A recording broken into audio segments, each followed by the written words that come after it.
जी, मेरा सवाल ये है कि ये बुरे लोग धरती पर यानी धरती पर ताकतवर क्यों बनते चले आ रहे हैं और ये मुसलमानों के पीछे इतने ज़्यादा क्यों पड़े हुए हैं। इस्लाम धर्म के दुश्मन क्यों हैं। अगर ऊपर वाला है तो इन बुरे लोगों को क्यों नहीं पकड़ता। तो धरती पर फसाद फैला रहे हैं, मुसलमानों को तकलीफ़ दे रहे हैं। ऐसे बुरे हालात में मुसलमानों को क्या करना चाहिए, आसान तरीके से समझाएं। बहुत अच्छा सवाल किया है कि भाई ये फसादी लोग ताकतवर क्यों बनते चले जा रहे हैं दिन पे दिन। सबसे पहले तो ये समझ लें कि हमारे अंदर ईश्वर की रची हुई रचना है। अच्छाई पर चल या बुराई पर चल, उसका आदेश है अच्छाई पर चलने का, बुराई से बचने का। अब जो जितना अच्छाई पर चलेगा वो उतना ही इंसान अच्छा होगा। अल्लाह के यहाँ, ईश्वर के यहाँ मौत के बाद की ज़िंदगी में इंसान का मर्तबा न माल से होगा, न दौलत से, न बादशाहत से, बल्कि उसकी बनाई हुई रचना के आधार पर जो जितना अच्छाई पर चला उतना ही अच्छा अल्लाह के यहाँ उसका मर्तबा होगा, और जो जितना बुराई पर चला उतना ही बुरा उसका मर्तबा होगा। इसी हिसाब से दुनिया में भी लोग तोलते हैं इंसान को। जो इंसान जितना अच्छा है उसकी लोग दिल से इज्जत करते हैं, और जो इंसान जितना बुरा है उसकी लोग दिल से जो है नाकदरी करते हैं। देखिए, यहाँ पर डंडे के ज़ोर से तो इंसान अपनी बादशाह चला सकता है, लेकिन लोगों के दिलों को नहीं जीत सकता बुराई से। जो इंसान हकीकत में अच्छाई लोगों के साथ अच्छा बर्तावा करेगा, भलाई करेगा, उनके दुख में काम आएगा, तो लोगों के दिलों को जीतेगा, तो दिल से उससे लोग मोहब्बत करेंगे। ये बादशाह से अलग होती है। और एक होती है बदमाशी की बादशाह डंडे के जोर पे, तो उससे दिल से कोई कदर नहीं करेगा। डर तो आदमी लेगा, कमजोर आदमी डर जाएगा, लेकिन दिल से कदर नहीं करेगा उसकी। तो याद रखें, इंसान अच्छा या बुरा उम्र से नहीं होता, माल दौलत से नहीं होता, बल्कि ईश्वरी रचना के आधार पर अच्छाई पर चलने से इंसान अच्छा होता है। ये सारी बातें मैं आपको समझा रहा हूँ, अकल से समझा रहा हूँ, ईश्वर का पैगाम सुना रहा हूँ, और आप अकल से समझेंगे और उसकी बनाई हुई रचना के आधार पर सही धर्म को समझेंगे तो आप कायदे समझेंगे अकल से। तो इस दुनिया में सारा खेल अकल का ही तो है। अकल से ही इंसान अच्छा कर्म करता है, अकल से ही बुरा कर्म करता है। अकल से इंसान नरक में जाएगा, अकल से इंसान स्वर्ग में जाएगा। तो अकल का सही इस्तेमाल करके सही और गलत बात को समझो, धर्म और अधर्म को समझो। अब सवाल ये था कि भाई ये ताकतवर लोग जो हैं, जो बुरे लोग हैं, फसादी लोग हैं, सबको दिख रहा है, किसी से खुली हुई बात नहीं है। आज का ज़माना नेट का है, यूट्यूब का ज़माना है, तो सबके पास मोबाइल है, हर इंसान देख रहा है और समझ रहा है कि भाई कौन क्या कर रहा है। कोई बुराई जो है छुपी हुई नहीं है, अच्छाई भी छुपी हुई नहीं है। सबको पता है कि जो सरकार में लोग बैठे हुए हैं ये फसादी लोग हैं, अधर्मी लोग हैं। ये बात किससे छुपी हुई नहीं है। आज के ज़माने में जो आम तौर पे जो हमारे हिंदू भाई हैं वो भी सब समझ रहे हैं इस चीज़ को। तो जो भी हमारे हिंदू भाई शांति पसंद लोग हैं, अच्छे लोग हैं, बेचारे कन्फ्यूज हैं, सही धर्म को नहीं समझ पा रहे हैं, मैं उनसे कहना चाहूँगा कि आप इन लोगों की तरफ गौर करें, ये आपके धर्म से हैं।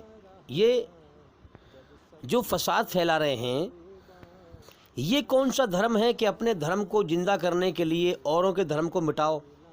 यानी कि मैं ही खाऊं और सबको भूखा मार दूं, मैं ही कपड़े पहनूं और सबको नंगा घुमाऊं, मेरी अच्छी बेहतरीन कोठी बिल्डिंग हो और औरों की झोपड़ी भी ना हो, मैं ही जिंदा रहूं और सबको मार दूं।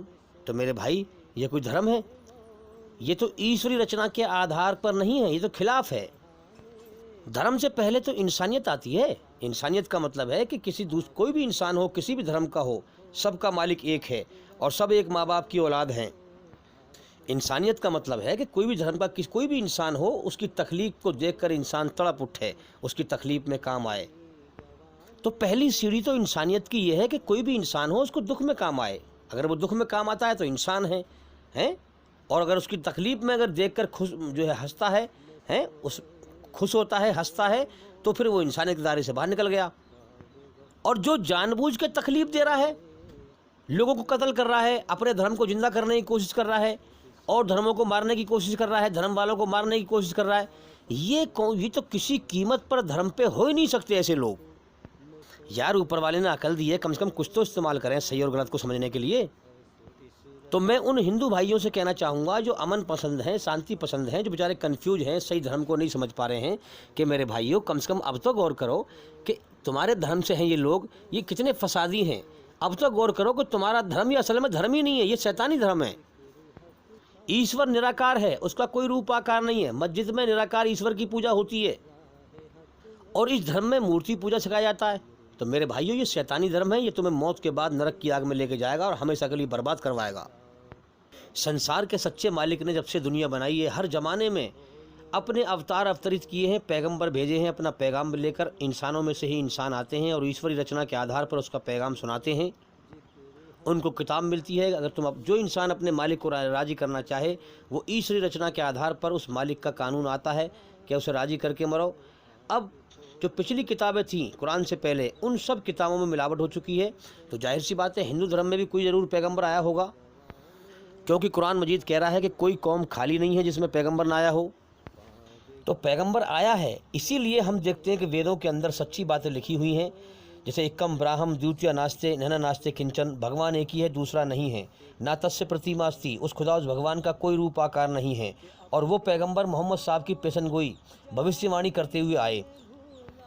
तो वेदों में कहा गया है, वेदा हमेतम पुरुषम महांतमादित्य वर्णन, यानी कि वो मैं जो अवतार आया है वो कह रहा है हिंदू धर्म में कि मैं उस महान ऋषि को जानता हूँ जो सबसे बड़ा ऋषि होगा, अंधकार को परास्त कर देगा और रोशनी को दुनिया में फैला देगा।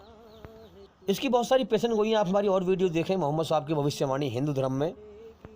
तो जो आसमानी जो बातें थीं, जो ईश्वर की वाणी थी, उसमें लोगों ने मिलावट कर दी है। हिंदू धर्म की किताबों में अपनी तरफ से लिख लिख कर आसमानी ग्रंथों को बिगाड़ दिया है और दुनिया में पैसा कमाने के लिए, धर्म का धंधा बनाने के लिए लोगों को मूर्ति पूजा पर लगा दिया और पैसा कमाने का धंधा बन गया। तो कुल मिला के ये है कि हिंदू धर्म के अंदर मिलावट है। दुनिया में जितने भी धर्म हैं, कुरान मजीद कह रहा है कि पिछली किताबों में सब में मिलावट हो चुकी है। ईश्वरी रचना के आधार पर पूरी तरह इंसान को बुराई की गंदगी से पाक करने का, पवित्र करने का तरीका नहीं है। सिर्फ कुरान मजीद ही सिखाता है, बाकी किसी धर्म के अंदर नहीं है, क्योंकि पिछले धर्मों में मिलावट कर दी है लोगों ने। तो यही मेरा कहने का मकसद है उन हिंदू भाइयों से जो शांति पसंद हैं, जिनको सच्चाई की तलाश है, जो बेचारे गुमराह हैं, समझ नहीं पा रहे सच्चाई को, कि भाई तुम इस्लाम धर्म का ज्ञान हासिल करो, इस्लाम को समझो। इस्लाम ही इस धरती पर संसार के सच्चे मालिक का सच्चा धर्म है। अब आइए सवाल के जवाब की तरफ चलते हैं कि भाई ये ताकत, ये जो बुरे लोग हैं, फसादी लोग हैं, ये ताकतवर क्यों बनते जा रहे हैं? भाई जैसे जैसे ये चाह रहे हैं वैसे वैसे होता जा रहा है। देखने में तो ऐसा लगता है कि ऊपर वाला इनका साथ दे रहा है, लेकिन ये देखना नज़र का धोखा है। जैसे मिसाल के तौर पर आप देखेंगे कि भाई ये सरकार आमतौर पर फसाद फैला रही है, पहले से फसाद फैला रही है, हिंदू मुसलमान के नाम पे झगड़े करा रही है, देश को बर्बाद कर रही है, देश को तबाह कर दिया है। अब दोबारा में जो है सबकी कोशिश और मेहनत थी हैं कि भाई ये योगी सरकार ना आए, और पूरे चांस थे कि किसी कीमत पे ये सरकार नहीं आने वाली। हर जगह यही हल्ला मच रहा था कि ये सरकार अब नहीं आएगी। और हकीकत में देखा जाए तो हिंदुओं में भी, मुसलमानों में भी जो है वोट ज़्यादातर इसको नहीं दिया लोगों ने, क्योंकि जो शांति पसंद हिंदू भाई हैं वो इसको वोट नहीं देते। वो भी समझते हैं कि ये फसादी लोग हैं, देश को बर्बाद कर रहे हैं। इनके साथ तो चंद मुट्ठी भर लोग हैं सिर्फ, लेकिन इनकी पार्टी के लोग योगी के आने से पहले ही, यानी इलेक्शन से पहले ही, वो क्या कह रहे थे, आप चाहे किसी को वोट दो, आएंगे योगी जी ही, जीतेंगे योगी जी ही। देखो ना ज़माना, आज का ज़माना, मजलूम है, जो बेचारा बेकसूर है, उसको तो जो बना दिया अपराधी, और जो है ही अपराधी उसको बना दो बेकसूर। क्यों ऐसा दुनिया में हो रहा है भाई? क्योंकि दुनिया का बनाने वाला इम्तिहान ले रहा है, टेस्ट ले रहा है। उसकी तरफ से ये दुनिया इम्तिहान का जहान है, परीक्षा का जहान है, लेकिन उससे कुछ भी छुपा हुआ नहीं है। अब एक गुंडा मवाली अगर धर्म के कपड़े पहन ले, अब उसे नाम दे दिया योगी जी। ये जितने भी गुंडा मवाली है ना, ये धर्म की आड़ में बहुत जल्दी आते हैं, क्योंकि ये बच जाते हैं और इनकी फिर इज्जत भी होती है, इनकी पूजा भी होती है, और ख़ास तौर पे ज़्यादातर हिंदू धर्म में ज़्यादा आते हैं। इनके दो हथियार हैं, जितने भी गुंडे मवाली बदमाश हैं, बुरे से बुरा इंसान है, वो सबसे पहले धर्म में आएगा, और धर्म में आने के बाद फिर राजनीति में आएगा।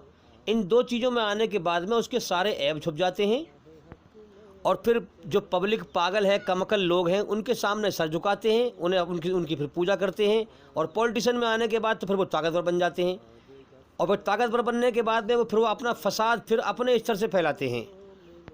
क्योंकि पहले से ही गुंडे मवाली थे। तो अब पॉलिटिशियन मिल गई भाई, ताकत मिल गई, उधर से जो है धर्म का भी चोला पहन लिया है, धर्म के स्तर से भी लोग बहकाए में आ रहे हैं, धोखे में आ रहे हैं। अब ताकत मिल गई, तो अब ताकत मिलने के बाद वो फसाद क्यों फैला रहा है, क्यों धरती पर बुराई फैला रहा है? क्योंकि पहले से ही गुंडा मवाली था वो। अब इस बेचारे को ये पता नहीं है कि मेरा बनाने वाला मालिक ऊपर से देख रहा है और मेरा इम्तिहान ले रहा है। मैं क्या कर रहा हूँ उससे कुछ भी छुपा हुआ नहीं है। असल जीवन मौत के बाद है। अगर मैं बुराई काम करके मरा, वो मुझे देख रहा है, उसे नाराज़ करके मरा, उसकी बनाई हुई रचना के खिलाफ चल के मरा, तो मुझे नरक की आग में दर्दनाक सजा देगा और हमेशा हमेशा के लिए तबाह कर देगा। इस बात से बेचारे बेहोश हैं ऐसे लोग। मौत कभी भी आ सकती है, मौत को भुलाए फिरते हैं।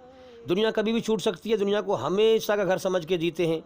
जिस दिन बुलावा आ जाएगा उस दिन हमेशा के लिए तबाह हो जाएंगे। फिर सबको मरना है, दुनिया छोड़नी है। अब यहाँ पर मैं आपको एक बात और समझा दूँ कि हर ज़माने में संसार के सच्चे मालिक ने इंसानों में से ही इंसान चुनकर पैगंबर बना के भेजा है। और जैसे आम तौर पे सभी बच्चों के अंदर उसकी रचना माँ के पेट से रचना रच के आती है, इसी प्रकार से पैगंबर के अंदर भी अपनी रचना को रचता है। वही आदेश देता है, अच्छाई पे चलो, बुराई से बचो। अब इसी रचना के आधार पर पैगंबर उस ईश्वर के आदेश, उसका हुक्म सुनाता है।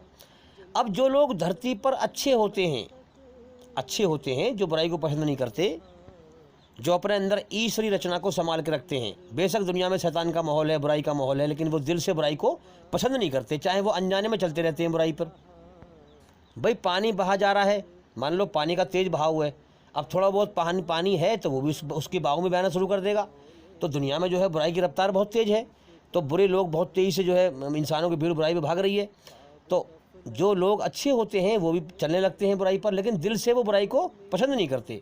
जब ईश्वर का पैगाम इसी रचना के आधार पर आता है कि बुराई से बचो, अच्छाई पे चलो, तो वो लोग डर के मारे अल्लाह से डर जाते हैं और बुराई से बचते हैं और अच्छाई पर चलते हैं, ईश्वर के आदेश पर चलते हैं और अपने अनजानों में की हुई गलतियों की, गुनाहों की अल्लाह से, ईश्वर से माफ़ी मांगते हैं, अपनी ज़िंदगी को सुधार लेते हैं। और वो हकीकत में समझ जाते हैं कि हमारा बनाने वाला मालिक हमारा इम्तिहान ले रहा है, इसलिए वो खामोशी के साथ कायनात को चला रहा है, मगर दिखता नहीं है। तो वो अल्लाह से डर डर कर, हाँ, अच्छाई पर चल चल कर, बुराई से बच कर, डर डर कर जीवन गुजारते हैं और अल्लाह को राज़ी करके मरते हैं और स्वर्ग में जाते हैं। अब याद रखें, मालिक सबका एक ही है। दुनिया के सारे इंसान एक माँ बाप की औलाद हैं। जब ईश्वर का आदेश आता है तो उसका इम्तिहान होता है, कौन डर के मेरे अच्छाई पे आता है और कौन न डर के शैतान की बुराई पे जाता है। शैतान का रास्ता बुराई का है, अल्लाह का रास्ता अच्छाई का है। दोनों के दो अंजाम है मरने के बाद। अच्छाई का अंजाम जन्नत है, अल्लाह का इनाम है। बुराई का अंजाम नरक की आग है। हमेशा कामयाबी या नाकामी का फैसला है मौत के बाद। इसीलिए मैं जालिमों से कहता हूँ, समझ लो अब भी वक्त है, बच जाओगे नरक की आग से, हमेशा की नाकामी से। बिना दलील के, बिना सोचे, बिना समझे शैतान की बुराई पे मत भागो, वो तुम्हें तबाह करके मार देगा, बर्बाद कर देगा। अब अगर देखा जाए, आम तौर पर जिन लोगों के पास ताकत होती है, दौलत होती है, ज़मीन जायदाद होती है, वो दुनिया में ज़्यादा रच बस जाते हैं और दुनिया में ज़्यादातर धोखा खाते हैं और फिर ईश्वरी रचना के खिलाफ बुराई पर चलते हैं। दुनिया ही को हमेशा का घर समझते हैं, मौत के बाद कुछ नहीं समझते, इसलिए वो धोखा खा के मरते हैं। इसलिए मेरे भाइयों, जो इंसान हमेशा की जन्नत से वंचित कर दिया गया, हमेशा की जन्नत के कामयाबी के जीवन से महरूम कर दिया गया, जन्नत में दाखिल ना किया गया और हमेशा की नरक में तबाही बर्बादी उसकी फिर गई, तो मेरे भाइयों वो दुनिया से धोखा खा गई तो मरा फिर। क्योंकि असल कामयाबी तो ये है कि जो इंसान नरक से बचा लिया गया और स्वर्ग में दाखिल कर दिया गया, वो है कामयाब। अब जो इस दुनिया से नरक कमा के मरा, हमेशा की बर्बादी लेके मरा, वो धोखा खा गई तो मरा, वो तो मरने के बाद बर्बाद हो गया ना हमेशा के लिए। अब दुनिया में जो ज़्यादातर गरीब लोग होते हैं, कमज़ोर तबका होता है, वो अल्लाह से ज़्यादातर डरते हैं। वैसे जो अमीर लोग होते हैं वो भी अच्छे होते हैं, वो भी डरते हैं अल्लाह से, अच्छा अल्लाह के रास्ते पे आ जाते हैं, लेकिन कम। ज़्यादातर गरीब लोग जो हैं, कमज़ोर होते हैं, गरीब होते हैं, दुनिया में ज़िंदगी उनकी तंग होती है। जब वो अल्लाह के हुक्म को समझते हैं तो वो जान जाते हैं कि यार ये हमारी दुनिया तो ये वैसे ही बेकार है, हम तो वैसे ही परेशान हैं, हमारी मौत के बाद की ज़िंदगी संवर जाए। तो वो क्या करते हैं, अल्लाह से सौदा कर लेते हैं, अल्लाह से डर जाते हैं और अल्लाह के रास्ते में आ जाते हैं और मौत के बाद की ज़िंदगी की तैयारी करते हैं और अल्लाह को राज़ी करके मर जाते हैं और हमेशा कामयाबी का जीवन स्वर्ग में पाते हैं। तो आप जो देख रहे हैं कि संसार का सच्चा मालिक, पूरी पृथ्वी का वही मालिक है, ज़मीन व आसमान का वही मालिक है। अब उसने आखिरी पैगंबर को इसी धरती के टुकड़े पर सऊदी अरब में भेजा। सऊदी अरब में जो मक्का है, जो काबा है, वो दुनिया के बीचों बीच सेंटर में है, इसलिए वहाँ पर भेजा ताकि पूरी दुनिया में फिर मेरा पैगाम वहाँ से फैल जाएगा, क्योंकि दुनिया के बीचों बीच है वो। जब पूरी दुनिया में फैलेगा, जो मुझसे डरने वाले होंगे वो मेरे अच्छाई के रास्ते पर आ जाएंगे, जो ना डरने वाले होंगे वो शैतान के रास्ते पर चले जाएंगे। मरना सबको है, सबका इम्तिहान। कुल्लू नफ्सिन जायक़तुल मौत, कुरान में संसार का मालिक कहता है कि हर जानदार को मौत का मज़ा चखना है, सबको मौत देंगे हम, सबका इम्तिहान का समय पूरा करा करके सबको मौत देंगे, कोई नहीं रहेगा दुनिया में हमेशा। अब आप देखेंगे कि ये हिंदुस्तान है, यहाँ पर जो है कोई भी, पहले मुसलमान तो थे, क्योंकि हर ज़माने में जो है धर्म एक ही रहा है, मुस्लिम इस्लाम धर्म। इस्लाम का मतलब है कि जो इंसान का सच्चा बनाने वाला मालिक है, उसके सामने अपने आप को समर्पित करके और अपनी मर्जी छोड़ करके उसकी मर्जी पर जीवन जीना, इसको मुस्लिम कहते हैं, आज्ञाकारी, ईश्वर का आज्ञाकारी। इस्लाम का मतलब है अपना सब कुछ ईश्वर के सामने सौंप करके और अमन शांति हासिल करना, उसके हुक्म पर चलना, अपनी मर्जी से, अपनी राजी से।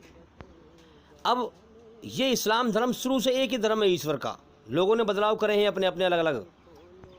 अब सऊदी अरब से ये इस्लाम जो धर्म का कानून, जो आखिरी कानून है ईश्वर का, कानून तो उसके पहले भी रहे, उनमें मिलावट हो चुकी, ये आखिरी कानून है, तो ये फिर सऊदी अरब से पूरी दुनिया में फैला है। फिर ये जो सऊदी अरब के सच्चे और अच्छे लोग थे, जो मोहम्मद साहब के शिष्य थे, मोहम्मद सल्लल्लाहु अलैहि वसल्लम के सहाबा कराम शिष्य थे, उन्होंने पूरी दुनिया में फैलाया ईश्वर का पैगाम कि जो अपने मालिक को राज़ी करना चाहे, ये पैगाम उसकी बनाई हुई रचना के आधार पर है। अच्छाई पर चलकर, बुराई से बचकर, अपनी आत्मा को बुराई की गंदगी से पाक करके मरे। ईश्वर पवित्र है, वो पवित्र इंसान को पसंद करता है, तो अपने आप को बुराई गंदगी से पाक करके मरे और मौत के बाद स्वर्ग में हमेशा कामयाबी का जीवन हासिल करे।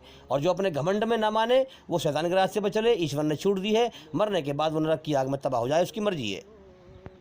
अब जब ये इस्लाम फैला और हिंदुस्तान में आया, जितने भी हिंदुस्तान में अच्छे लोग थे, गरीब तबके के लोग, अच्छे लोग, भले लोग, वो सब इस्लाम में दाखिल हो गए। अमीर जो है कम, गरीब ज़्यादा, ये तो हर जगह रहा है। ये गरीब लोग ज़्यादा मानते हैं सच्चाई को, अच्छाई को, बुराई से बचते हैं। मक्के में भी ऐसी हुआ था, जो मक्के के चौधरी थे, नाक वाले, घमंड वाले, दौलत वाले हैं, और जो है खलीफा बने हुए थे, ताकतवर थे, वो ईमान ना लाए हैं, और जो गरीब लोग थे बेचारे, वो अच्छाई के रास्ते पे आ गए। ऐसे ही यहाँ हिंदुस्तान में जो गरीब लोग थे बेचारे, अच्छे लोग थे, वो सब इस्लाम में आ गए, ईश्वरी रचना के आधार पर उससे डरकर जीवन जीने लगे, बुराई से बचकर। अच्छा, दूसरी बात ये थी कि जो है यहाँ पर ज़्यादा, वैसे तो हर जगह ऐसी था, लेकिन यहाँ पर ज़्यादा हिंदुस्तान में जो अधर्मी थे, फसादी लोग थे, शैतान के रास्ते पर चलने वाले थे, वो जातिवाद के नाम पर लोगों पर जुल्म किया करते थे, कमज़ोर लोगों को दबाया करते थे, कमज़ोर लोगों को सताया करते थे, बलात्कार करते थे उनकी बहन बेटियों के साथ। आज भी इनके अंदर वो रंग है, देख लो आप, ये जो फसादी लोग सत्ता में बैठे हुए हैं ना, इनके अंदर आज भी वो रंग है। यही तो चाह रहे हैं ये लोग कि हम देश को गुलाम कर लें और यहाँ पर जो है पॉलिटिशियन इलेक्शनबाजी ख़त्म करें, हमारा ही राज चले, और फिर हम अपने स्तर से लोगों पर राज करें और उनको गुलाम बना के रखें, जो मर्जी आए बदमाशी करें इनके साथ। जब इस्लाम फैला तो इस्लाम ने जातिवाद को, जुल्म जास्ती को, फसाद को मिटाया और सबको एक ईश्वर का पैगाम सुनाया कि अल्लाह के नज़दीक, ईश्वर के नज़दीक जात पात, रंग, नस्ल, छूत छात, ऊंच नीच ऐसा कुछ नहीं है। सारे इंसान उसके नज़दीक बराबर है, सबका मालिक वही है और सबको उसने एक माँ बाप से पैदा किया है। अगर अल्लाह के नज़दीक कोई बड़ा है, सारे इंसान बराबर हैं, अगर कोई बड़ा है तो वो बड़ा है जो अल्लाह से, ईश्वर से डरता हो और उसकी रचना के आधार पर अच्छे कर्म करता हो, बुराई से बचता हो, तो वो बड़ा है। लोगों ने अलग अलग शैतानी मंदिर बना रखे थे, छोटा मोटा बड़ा, ये तेरा मंदिर है, ये मेरा मंदिर है, तू मेरे मंदिर में नहीं आएगा, मैं तेरे मंदिर में नहीं आऊँगा, ये गरीब ये नीची कौम वाला मेरे मंदिर में कैसे आया, उसको मारते थे। ये मेरे भगवान के पास क्यों आया, उसको मारते थे। इस्लाम ने आकर के ये चीज़ मिटाई कि आओ ईश्वर निराकार है, मस्जिद बनाओ, इसमें कोई मूर्ति मत रखो, सब कांधे से कांधा मिलाकर, चाहे बादशाह हो, फ़कीर हो, गरीब हो, सब कांधे से कांधा मिलाकर एक ईश्वर के सामने सर झुकाओ। तो मेरे भाइयों, इस्लाम जो कानून है ना, ये संसार के सच्चे मालिक का कानून है जिसने इंसान को बनाया है। ये कानून इंसानों को जुल्म जास्ती से बचाता है और धरती पर अमन शांति कायम करता है। इसके अलावा इंसानों के जितने भी कानून बनाए हुए हैं वो धरती पर जुल्म जास्ती और फसाद फैलाने वाले हैं। बशर्ते कि आप इस्लाम धर्म के कानून को समझें। हमसे ज़्यादा हमारे बारे में क्या अच्छा है क्या बुरा है हमारा पैदा करने वाला मालिक ईश्वर जानता है, हम नहीं जानते इतना। इसलिए कुरान मजीद में ईश्वर का कानून है। आप देखेंगे इस्लाम में जो है शराब हराम की गई है। शराब से कितने नुकसान है, शराब पीता है इंसान अपने बच्चों को बर्बाद करता है। जुए से कितना नुकसान है, सूद से कितना नुकसान है, ब्याज पे जो है सूद लेने वाले गरीब का जो है खून चूसते हैं। इस्लाम में सख्त सजाएं दी हैं कि जो इंसान पहले ऑर्डर दिया है कि हर अमीर आदमी गरीब आदमी को दान दे, कोई गरीब इंसान परेशान ना हो ताकि दौलत अमीरों के बीच ना घूमे, हाँ गरीबों के पास भी जाए। तो हर अमीर आदमी गरीब आदमी को दान दे, ये ईश्वर का हुक्म है। ईश्वर इम्तिहान ले रहा है, जो देगा जो अच्छा काम करेगा वो बदला पाएगा, नहीं देगा सजा पाएगा मौत के बाद। असल ज़िंदगी मौत के बाद है। तो पहले हुक्म दिया कि हर अमीर आदमी गरीब आदमी को दान दे, क्योंकि दुनिया में कोई भी इंसान अमीर गरीब अपनी मर्ज़ी से नहीं है, अल्लाह की मर्ज़ी से है। अगर कोई इंसान दुनिया में गरीब है कमज़ोर है तो वो अपनी मर्ज़ी से नहीं है, वरना हर इंसान चाहता है मैं बादशाह बन जाऊँ, नहीं बन पाता। तो वो गरीब अपनी मर्ज़ी से नहीं है, अल्लाह की मर्ज़ी से है। क्यों? इम्तिहान लेने के लिए। अल्लाह ताला उसका गरीबी में इम्तिहान ले रहा है। अगर कोई इंसान दुनिया में अमीर है ताकतवर है तो वो अमीर अपनी मर्ज़ी से नहीं है, अल्लाह की मर्ज़ी से है। क्यों? इम्तिहान के लिए। अल्लाह ताला उसका अमीरी में इम्तिहान ले रहा है। तो पहले हुक्म दिया कि हर अमीर आदमी गरीब आदमी को दान दे, हैं, ज़कात दे। और जब हर अमीर आदमी गरीब आदमी को दान देगा और फिर भी गरीब कोई चोरी करे, हैं, फिर भी अगर कोई चोरी करता है तो इस्लाम में हुक्म है कि उसके दोनों हाथ काट दो। अब इस पर अलग अलग इख्तलाफ है, कुछ कहते हैं कि उंगली काट दो, एक उंगली काट दो, दो उंगली काट दो या एक हाथ काट दो, अलग अलग इस पर इख्तलाफ है। तो उसके हाथ काट दिया करो, ये बदला है जो उसने किया है। तो मेरे भाइयों, लोग कहेंगे इतना वहशी कानून है, इतना जो है जंगली कानून है। नहीं मेरे भाइयों, वैसी कानून नहीं है ये बहुत अच्छा कानून है इंसानों के लिए। क्यों? क्योंकि जब ये कानून आप लागू कर देंगे हिंदुस्तान में तो जो इंसान चोरी करने वाला होगा वो चोरी करने से पहले 70 बार सोचेगा। अगर बेटा तूने चोरी की ना तो तेरे हाथ कट जाएंगे, 70 बार सोचेगा, यहाँ तक कि चोरी करने का ख्याल उसके दिमाग में से निकल जाएगा और क्राइम जड़ से उखड़ के ख़त्म हो जाएगा। इसी तरह से आप बलात्कार के बारे में देखें, इस्लाम क्या कानून देता है। इस्लाम हुक्म देता है कि औरत अपने तन को ढांके, जितना तन खुला रहेगा उतनी जो है लोगों की गंदी निगाह पड़ेगी, लोग बलात्कार करेंगे। ईमानदारी से बताओ, जो चीज़ छुपाने की है अगर हम उसको नहीं छुपाएंगे तो क्या होगा फिर? मान लो पैसा है आपके पास, आप 20 लाख रुपए आपको कहीं ले जाने हैं। अब वो पैसे हैं छुपाने की चीज़, अगर आप उसे सूटकेस में या बैग में छुपा करके नहीं ले जाएंगे, सबको दिखाते हुए ले जाएंगे, तो रास्ते में लोग लूटेंगे नहीं लूटेंगे उसको? 100% उन पैसों को देख करके हर जगह लोगों की नीयत ख़राब होगी, यहाँ तक कि लोग तुमसे उन्हें लूट लेंगे। इसी तरह से मेरे भाइयों, औरत एक छुपाने की चीज़ है। औरत का नाम ही पर्दा है, शर्म व हया की चीज़ है। जितना गैर मर्द, पराए जितने भी मर्द हैं, जब औरत खुली हुई चलेगी रास्ते में तो जितने लोग देखेंगे उनकी उतनी ही निगाह गंदी पड़ेगी। जितना उसके बदन की शरीर की नुमाइश होगी, शरीर खुला हुआ लोग देखेंगे, उतनी उस पर गंदी निगाह पड़ेगी। और यहाँ तक के लोग जो है अपने आप को रोक नहीं पाएंगे और उसका फिर बलात्कार कर देंगे। क्योंकि गुनाह के लालच से भागता है ना इंसान, गुनाह के लालच के मज़े से। इसलिए आप देखेंगे इस्लाम धर्म में औरतों के लिए बुरखा बताया गया है, काला बुरखा, कि काला अपना तन ढक कर निकलो ताकि लोगों की निगाह गंदी ना पड़े। और ये अधर्मी ये बुरखे के खिलाफ खड़े हुए हैं। आपको समझना चाहिए कि ये अधर्मी लोग हैं, ये ईश्वरी रचना के खिलाफ चलने वाले हैं, शैतान के रास्ते पर चलने वाले हैं, ये अच्छाई के दुश्मन हैं, बुराई पर चलने वाले हैं, बुराई पर राजी होने वाले हैं, बुराई को जिंदा करने वाले हैं, अच्छाई को मिटाने वाले हैं। तो आप देखेंगे इस्लाम में कपड़े पहनने का, पर्दे का, मर्द का और औरत का अलग अलग कानून बताया गया है ईश्वर की तरफ से। औरत के लिए कानून है कि औरत मर्द जैसा रूप ना अपनाए, मर्द औरत जैसा रूप ना अपनाए, जैसा कुदरत ने पैदा किया वैसे ही रहे अपनी औकात में। बहुत सी औरतें होती हैं ना, मर्द जैसे बाल कटवा लेती हैं, हिप्पी कट, पैंट शर्ट पहनती हैं, ये बिल्कुल गलत है, ईश्वरी रचना के खिलाफ है। जैसा पैदा किया है औरत ही रहे अपनी औकात में। और बहुत से मर्द हैं औरतों को जैसे बाल लंबे लंबे रखा लेते हैं और रंग बिरंगे कपड़े पहनते हैं औरतों को जैसे, और धर्मगुरु बने हुए हैं।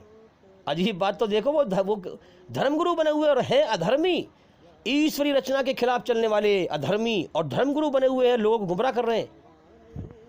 और छक्कों जैसा रूप अपना रखा है उन्होंने, हिजड़ों जैसा, औरतों के जैसा। इसलिए इस्लाम ईश्वरी रचना पर आधारित है मेरे भाइयों, पहचानो, गौर करो सच्चाई पर। इस्लाम हुक्म देता है कि औरत को मर्द जैसा रूप नहीं अपनाना चाहिए, मर्द को औरत जैसा रूप नहीं अपनाना चाहिए, जैसा ईश्वर ने पैदा किया है वैसा ही रहें।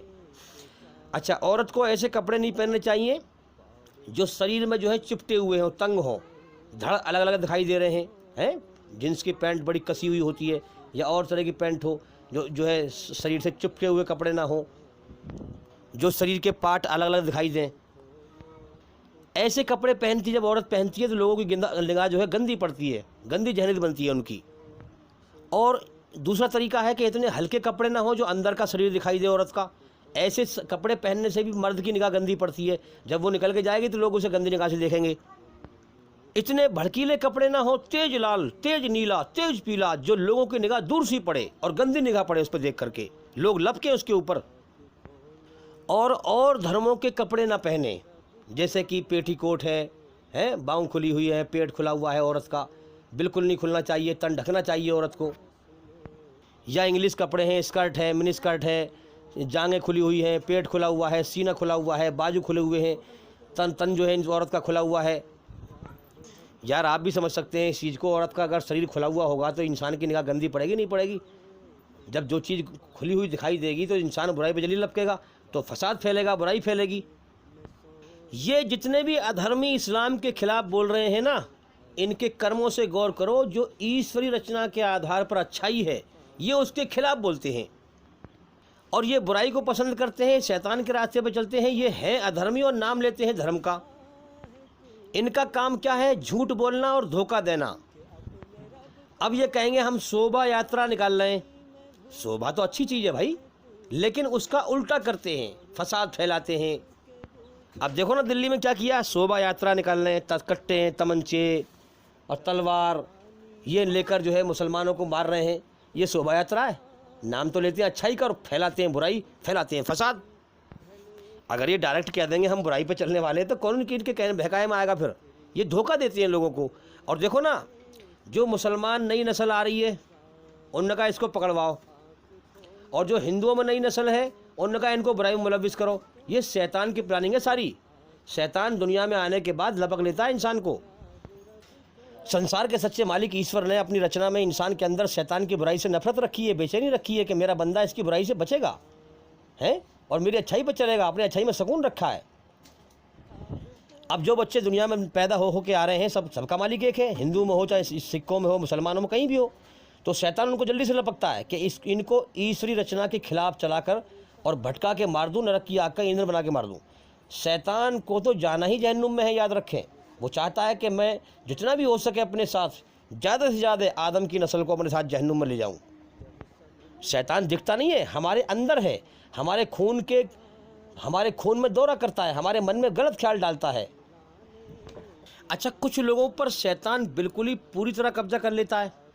जैसे बहुत से जो है खूबसूरत आदमी पकड़ा और उसको जो है पीर बना दिया, पीर या महाराज जी। हर धर्म में देख लें आप, अब उसे अच्छे कपड़े पहना के उसके सामने लोग झुक रहे हैं, सजदा कर रहे हैं, सर झुका रहे हैं, जबकि सर झुकाना चाहिए था अल्लाह के सामने जिसने पैदा किया है, मगर वो दिख नहीं रहा है क्योंकि वो इम्तिहान ले रहा है बिन देखे। अब शैतान ने क्या किया, खूबसूरत इंसान पकड़ा, बड़ा बूढ़ा, उसको अच्छे कपड़े पहनाए, अब उसके सामने झुकवा रहा है लोगों को।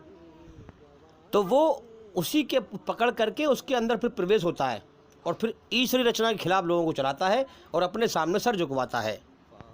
जिसने इंसानों को पैदा किया उससे काट देता है और सारी उम्र भटकाता रहता है और भटका के मार देता है और मौत के बाद नरक की आग का ईंधन बना के मार देता है। कुछ लोगों को पकड़ता है जिनकी आवाज़ साफ हो, साफ साफ बोलें, ताकि जब बुराई फैलाएं वो तो लोग समझ लें आसानी से बुराई को अच्छाई समझकर धोखा खाएं। ये सब शैतान के अलग अलग हथकंडे हैं। जैसे आप देख लें, एक जो है गुंडा मवाली है, वो स्वामी बना हुआ है, स्वामी नरसिंह आनंद सरस्वती है। उसकी आंखों की तरफ देखना आप कभी, एक नंबर का शैतान है उसके अंदर। इंसानियत बिल्कुल मर चुकी है उसके अंदर। जो उसके बनाने वाले मालिक की जो रचना थी ना, ईश्वरी रचना, इंसानियत बिल्कुल ख़त्म है उसके अंदर। पूरी तरह से शैतान का कब्जा हो चुका है उसके ऊपर। लेकिन याद रखना, शैतान अल्लाह की नाफरमानी करके अंदर से बेचैन रहता है। उसके चेहरे पे आपको सुकून नहीं मिलेगा। जो ईश्वरी रचना के आधार पर धर्म पर चलेगा, अल्लाह की याद में सुकून है, उसका चेहरा आपको अलग ही दिखाई दे जाएगा, सुकून शांति वाला। और जो इंसान जिसके अंदर शैतान है, जो शैतान के रास्ते पर चलता है, उसके चेहरे पे आपको बेचैनी छलकती हुई दिखाई देगी। जैसे इंसान के चेहरे पर घमंड छलकता हुआ दिखाई देता है, जलन हसद छलकता हुआ दिखाई देता है, ऐसे ही बेचैनी छलकती हुई दिखाई देगी आपको। तो आप कभी इस स्वामी, तो मैं खैर क्या कहूँ इसको, गुंडा बवाली है, शैतान है, हैं? आप इसको देखना, इसकी आंखों की तरफ देखना, इसके चेहरे की तरफ देखना कि ये कितना बेचैन है अंदर से। और ये जब भी बोलता है ना, कभी ज्ञान की बात नहीं करेगा, ये फसाद फैलाने वाली ही बात करेगा। कुरान मजीद में कहा गया है कि शैतान इंसानों में से भी है और जिन्नातों में से भी है। जिन्नातों में से हम देख नहीं सकते, लेकिन इंसानों में से जो है, जो शैतान, इंसानों में से वो हैं जो फसादी लोग हैं, जिन पर शैतान ने पूरी तरह कब्जा कर लिया है। वो धर्म का चोला तो उन्होंने पहन रखा है, धर्म के नाम पर, अच्छाई के नाम पर लोगों को धोखा दे रहे हैं, झूठ बोल बोल कर। अब लोग दुनिया में परेशान हैं कि यार ये झगड़े क्यों हो रहे हैं हिंदू मुसलमान में। मुसलमान तो खैर ना कर रहे, लेकिन हिंदू क्यों चढ़ रहे हैं इनके ऊपर। तो आज असल हकीकत में बुनियाद की जड़ की वजह आपको मैं बताऊंगा। लोग कंफ्यूज होते हैं ना, अरे पता ना कौन सी बात होगी, क्या बात होगी, पता ना क्या सही बात है, ऊपर वाला जानता है, अभी हमें ना पता क्यों झगड़े हो रहे हैं। मैं आपको बिल्कुल पक्की सच्ची सबूत देकर आपको समझाऊंगा क्यों झगड़े हो रहे हैं। तो जब ये इस्लाम सऊदी अरब से फैला, तो जो अच्छे लोग थे जिन पर जुल्म जास्ती हो रही थी, वो जुल्म जास्ती से बचने के लिए और बुराई से बचने के लिए, अच्छा इंसान बुराई से बचेगा, अल्लाह से डरेगा। अच्छे इंसान की ये पहचान है कि वो ईश्वर से डरेगा और बुराई से बचेगा, और बुरे इंसान की पहचान ये है कि वो ईश्वर से नहीं डरेगा और बुराई पे खुल के चलेगा और इस ज़िंदगी को हमेशा की ज़िंदगी समझेगा और मौत के बाद फिर तबाह हो जाएगा। क्योंकि यार दुनिया में सारे इंसान वीर्य से बने हुए इंसान हैं। अब कोई जुल्म जास्ती कर रहा है, कोई अच्छे कर्म, इनसे कोई कहने सुनने वाला है, कोई दिख रहा है तुम्हें? इस कायनात का मालिक कोई दिखाई दे रहा है? इनका पैदा करने वाला तुम्हें दिखाई दे रहा है कोई? कि जो जुल्म कर रहा है उसको चाटा मारा खींच के, और जो अच्छा काम कर रहा है उसको शाबाशी दे, कोई दिखाई दे रहा है आपको? ऐसा क्यों नहीं दिखाई दे रहा इन इंसानों को जो है पैदा करने वाला? क्योंकि वो छुपा हुआ है हमारी आंखों से, और वो हमें सबको देख रहा है। वो हमारा इम्तिहान ले रहा है, जीवन का समय दे दिया है उसने, रचना को हमारे अंदर रच दिया है उसने। दो रास्ते हमारे सामने कर दिए, चाहे मेरा एहसान मान, मुझसे डर कर मेरे सामने झुककर मेरी बनाई हुई रचना के आधार पर मुझे राजी करके आ, मेरे हुक्मों पर चलकर और मेरी जन्नत का इनाम पा, और चाहे तेरी मर्जी है मेरा इनकार करके मैं तेरा मालिक ही नहीं हूँ, मौत के बाद कुछ नहीं है, मौत के बाद तो पकड़ूंगा मैं, मौत के बाद ही तो असल ज़िंदगी है, मौत के बाद ही तो मेरी पकड़ है। ये तो मैंने इम्तिहान का जहान बनाया है, परीक्षा लेने का जहान बनाया है, यहाँ टेस्ट ले रहा हूँ सबका। अब वो छुपा हुआ है, वो देख रहा है मैं इम्तिहान ले रहा हूँ, टेस्ट ले रहा हूँ। ये उसका बनाया हुआ तरीका है इम्तिहान लेने का भाई। ये ईश्वर का बड़ी सूझबूझ के साथ इम्तिहान लेने का तरीका इस दुनिया में बनाया गया है, बनाया हुआ है उसका। अब जो उस ईश्वर से नहीं डरेगा वही उसकी रचना के खिलाफ चलेगा, फसाद फैलाएगा, धरती पे फसाद फैलाएगा। वो भी जीवन का समय पूरा करेगा, अच्छा भी जीवन का समय पूरा करेगा, मौत सबको देगा। वो मरने के बाद गंदगी को, जो बुराई पे चल के मरे वो गंदगी है, गंदगी को पलंदा बनाकर नरक की आग में झोंक देगा, और जो सफाई है, जो अच्छे लोग हैं, उनको स्वर्ग में दाखिल कर देगा। इसी तहत ये कायनात चल रही है, आँख खोल के गौर करो। अब ये जो यहाँ पर मुसलमान हैं या सारी दुनिया में मुसलमान हैं, ये बेचारे गरीब तबके के और अच्छे लोग हैं जो ईश्वर से डरकर उसकी रचना के आधार पर अच्छाई पर चलने लगे, बुराई से बचने लगे। अब इनको जो बदनाम किया जाता है, ये शैतान की साजिश है, इस्लाम को बदनाम करना और इस्लाम पर चलने वालों को बदनाम करना, ताकि जो और गैर धर्मों के लोग हैं वो इस्लाम के करीब ना आए, क्योंकि इस्लाम संसार के सच्चे मालिक का सच्चा धर्म है। अगर ये हम इस्लाम को इतना बदनाम करें कि लोग उसके करीब ही ना आए। अगर करीब आ गए तो अपने बनाने वाले मालिक के सच्चे कानून को समझ जाएंगे और ये मेरे भटकावे से बच जाएंगे और स्वर्ग में चले जाएंगे, नरक से बच जाएंगे फिर ये। इसलिए वो बदनाम करता है इस्लाम को और मुसलमानों को। उसने अलग अलग जो है लोगों पे कब्जा कर रखा है। मीडिया में आप देखें, मीडिया में कब्जा कर रखा है लोगों पे, ईश्वर रचना के खिलाफ चला रहा है, इस्लाम को बदनाम करवा रहा है, फसाद फैलवा रहा है, मुसलमानों को बदनाम करवा रहा है जिहाद के नाम पर। जो अच्छी चीज़ है इस्लाम में उनको बुराई दिखा करके इस्लाम को बदनाम करता है।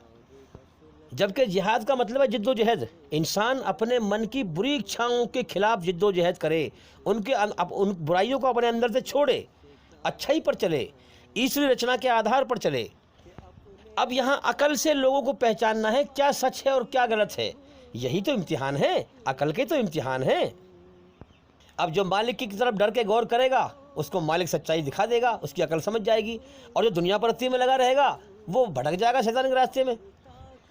वो बुराई को धर्म समझेगा, अच्छाई को जो है अधर्म समझेगा, शैतान के धोखे में फंस जाएगा और फंस के भटक के मर जाएगा, नरक की आग का ईंधन बन जाएगा। तो शैतान ईश्वर से हटा करके ईश्वर की पैदा की हुई चीज़ों की पूजा में लगाता है। आप देख नहीं रहे गाय की पूजा कर रहे हैं लोग, कितना जो है ईश्वरी रचना के खिलाफ चल रहे हैं कि उसका पेशाब पी रहे हैं, गोबर में नहा रहे हैं, गोबर खा रहे हैं। क्या आपको समझ में नहीं आता कि ये लोग अधर्मी हैं, शैतान के रास्ते पर चलने वाले हैं? गाय की पूजा कर रहे हैं, गोबर की पूजा कर रहे हैं, उसकी पैदा की हुई चीज़ों की पूजा कर रहे हैं। यार कम से कम इंसान को सच और झूठ को समझने के लिए ईश्वर की दी हुई अकल कुछ तो लगाए कम से कम। तो जो मुसलमान, जब इस्लाम धर्म आया हिंदुस्तान में, जो लोग अच्छे थे वो इस्लाम धर्म में दाखिल हो गए, जुल्म जास्ती से बचने के लिए और अच्छाई पे अमन शांति हासिल करने के लिए। क्योंकि इस्लाम का मतलब ये है कि अपने मालिक के सामने अपने आप को समर्पित करके, अपने आप को झुका करके अमन शांति हासिल करना, अच्छाई पे चल के। मुस्लिम अल्लाह का आज्ञाकारी बन के चलना, ईश्वर का आज्ञाकारी बन के चलना, उसकी बनाई हुई रचना के आधार पर चलना, अच्छाई पर चलना, बुराई से बचना। तो वो इस्लाम को अपना करके एक ईश्वर की भक्ति करने लगे, नमाज पढ़ने लगे, निराकार ईश्वर के सामने झुकने लगे, मूर्ति पूजा को छोड़ दिया, गलत चीज़ों को छोड़ दिया, जातिवाद को छोड़ दिया, दुनिया की चीज़ों की पूजा करना छोड़ दिया। औरतें तन को ढकने लगी, बुर्खा पहनने लगी, उनकी इज्जत होने लगी, गरीबों को कमज़ोरों को दान मिलने लगा इस्लाम के अनुसार, गरीबों पे कमज़ोरों पर जुल्म रुक गया, अच्छे लोगों की ताकत बनी, बुरे लोगों का मुंह काला हुआ। अब ये जो मुसलमान हैं ये उन्हीं की पीढ़ी दर पीढ़ी चली आ रही है। अब आज ये अपने धर्म से भटक गए भाई। ये कहने को तो मुसलमान है, असल में ये ना तो जालिम है। देखिए सर्वे किया गया था कि दुनिया में सबसे कम जुल्म कौन सी कौम करती है। तो जब सर्वे किया गया तो मालूम पड़ा था कि इस्लाम धर्म में जो है मुसलमान सबसे कम क्राइम करते हैं। सर्वे किया गया था कि पूरी दुनिया में सबसे ज़्यादा दान कौन सी कौम देती है, तो मालूम पड़ा था कि मुसलमान सबसे ज़्यादा दान करते हैं। तो और कौमों के मुकाबले में ये कौम फिर भी अच्छी है। अब कोई मुसलमान है भटक गया है, धर्म से भटक गया, गलत काम कर रहा है, वो बात अलग है, मैं सबको तो सही नहीं कहता, खैर कुछ गलत भी होते हैं थोड़े बहुत, लेकिन औरों के मुकाबले में सही कौम है। लेकिन आज इनकी पीढ़ी दर पीढ़ी बदल चुकी है, धर्म से भटक चुके हैं। और सबसे बड़ा जुर्म इनका ये है जो लोग समझ नहीं पाते कि ये एक ईश्वरवाद से हट गए, अल्लाह की तौहीद से हट गए, एक ईश्वर के अधिकार देने से कट गए और इनमें जो है शिर्क फैल गया। आप देखें कि गैर मुसलमानों की तरह उनकी देख हम देख उन्होंने वो खड़ी मूर्ति कर रखी है, इन्होंने पड़ी मूर्ति कर ली, क्योंकि माहौल का असर आता है ना। जबकि इस्लाम धर्म में कब्र का पक्की बनाना सख्त गुनाह है और उस पर सर झुकाना और सारे काम करना ये तो बिल्कुल ही गुनाह है। तो जैसे गैर मुसलमान भाई खड़ी मूर्ति कर रखी है, ऐसी पड़ी मूर्ति इन्होंने कर ली। जो खड़ी मूर्ति पे सारे काम वो कर रहे हैं, ये भी पड़ी मूर्ति पे सारे काम वही कर रहे हैं। तो ये जो है अपने धर्म से भटक गए, फिरकों में बट गए और उम्मत से कट गए, धर्म से कट गए, सच्चे धर्म से कट गए। अब अल्लाह ने आज के दौर में क्या किया, पहले ज़माने में तो नबी आया करते थे, सच और झूठ दिखाया करते थे, अल्लाह की बनाई हुई रचना के आधार पर अल्लाह का रास्ता और शैतान का रास्ता। फिर छूट मिलती थी, जो चाहे अल्लाह का रास्ता अपनाए, जो चाहे शैतान का रास्ता अपनाए। दोनों के जो अंजाम है मौत के बाद, ये भी बताया जाता था पहले कि अच्छाई का अंजाम जन्नत है और बुराई का अंजाम जहन्नुम है। आज के दौर में डॉक्टर जाकिर नायक साहब के ज़रिए से अल्लाह ने सारी दुनिया में सच और झूठ को दिखाया, अपनी बनाई हुई रचना के आधार पर कुरान का सही पैगाम फैलाया और इन मुसलमानों तक भी अपना पैगाम पहुंचाया कि तुम गलत हो, तुम फिरकों में बटे हुए हो, सही मेरे हुक्म को पहचानो और समझो और डर के मुझसे आ जाओ मेरे हुक्म पे। लेकिन हुआ क्या, अल्लाह ने इनको सच दिखाया मगर ये अपने फ़िरके को ही सही समझते रहे। ज़्यादातर, मैं सबकी बात नहीं कर रहा, ज़्यादातर मुसलमान उनको बुरा कहने लगे डॉक्टर जाकिर नायक साहब को और अपने धोखे के फ़िरके को सही समझ रहे हैं। अब इसमें दो चीज़ें हैं, एक आदमी तो है हकीकत में सोया हुआ, उसको जगाना तो आसान है, वो सोया हुआ है, और एक आदमी है जानबूझ के मकड़ मिला के सोया हुआ, उसको जगाना बड़ा मुश्किल है। तो जो लोग बेचारे अनजाने में इन फ़िरकों में फंसे हुए थे, जब उनके सामने अल्लाह का सच्चा पैगाम आया डॉक्टर जाकिर नायक साहब के ज़रिए से, तो वो इन फ़िरकों से निकल गए और दीन हक़ को उन्होंने मान लिया, अल्लाह से डर गए, उनको हिदायत मिल गई और वो दुनिया में महसूस भी कर रहे होंगे ज़रूर। और जो जानबूझकर सच को जानकर भी ना आए सच्चाई पर, मेरे भाइयों, उन पर तो अल्लाह का अजाब आना ही आना है, अल्लाह की सज़ा आनी ही आनी है। अब अल्लाह के अजाब के सज़ा के तरीके हैं अलग अलग, वो पहचानना है हमें। पहले ज़माने में कुछ और थे, कुरान बता रहा है। पहले जो कौमें थी उन पर अजाब कैसे कैसे आए, सज़ा कैसे कैसे आई, और आज के ज़माने की सज़ा कुछ और है, कुछ और तरीके से है। जब डॉक्टर जाकिर नायक साहब के ज़रिए से सच और झूठ को संसार के मालिक ने दिखाया, जो लोग अधर्मी थे, शैतान के रास्ते पर चलने वाले थे, फसादी थे, वो इस्लाम के दुश्मन बनकर खड़े हो गए। क्यों? क्योंकि वो जानते हैं इस्लाम शांति का धर्म है और ये ईश्वर का धर्म है। जब इसका अगर कानून लागू हो गया तो हम फिर बुराई पर कैसे चलेंगे, बुराई पर हमारे मज़े कैसे आएंगे।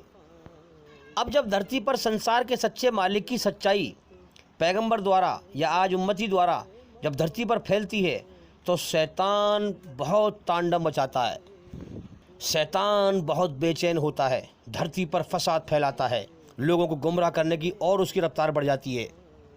फिर शैतानों में से औलाद हैं उसकी, फिर वो जो है इंसानों पर ही कब्जा करते हैं और धर्म का चोला पहनाते हैं और पब्लिक को गुमराह करवाते हैं, झूठ बोलकर धोखा देकर।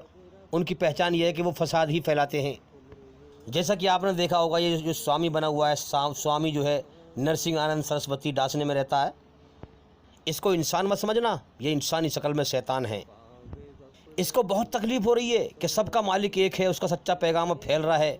हाँ, अब सब हिंदू धर्म में से भी जो है इस्लाम को लोग समझ रहे हैं, सब धर्मों में समझ रहे हैं उस मालिक के पैगाम को और अपने मालिक के हुक्म पर जा रहे हैं, इस्लाम के अंदर जा रहे हैं, दाखिल हो रहे हैं। इसको बहुत बेचैनी हो रही है। इससे तो मैंने आपको मिसाल दी समझाने के लिए, ऐसे बहुत सारे हैं धरती पर जिनको पहचानना ज़रूरी है। देखो ना कितनी कौम को गुमराह कर रहा है ये, और नए नए बच्चों को गुमराह कर रहा है। जो बच्चे दुनिया में अभी पैदा होकर आ रहे हैं ना, उनको पहले लपक रहा है ताकि उनको भटकाए, ईश्वरी रचना के खिलाफ चलाए, अपने बुराई के रास्ते पर चलाए, भटका के मार दे। हिंदू बच्चों को इकट्ठे कर रहा है फसाद फैलवाने के लिए।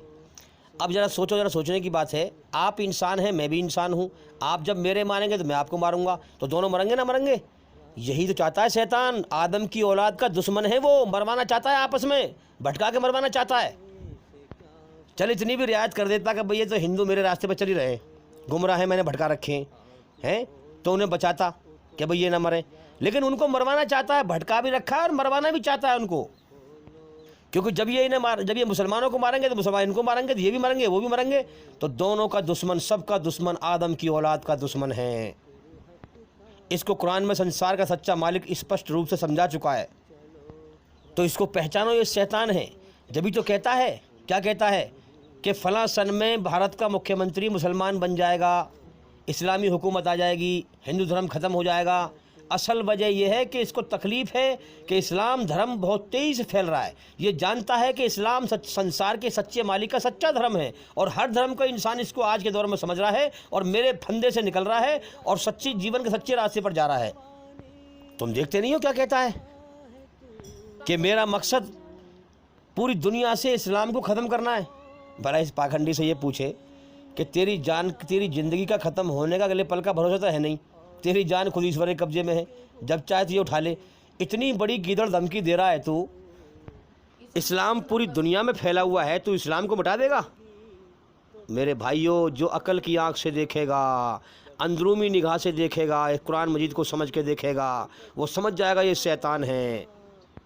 ये पब्लिक को झूठ बोल बोल कर धोखा दे रहा है, गुमराह कर रहा है, पब्लिक को नरक के रास्ते की तरफ ले जा रहा है, ईश्वरी रचना के खिलाफ चला रहा है, फसाद फैलवा रहा है।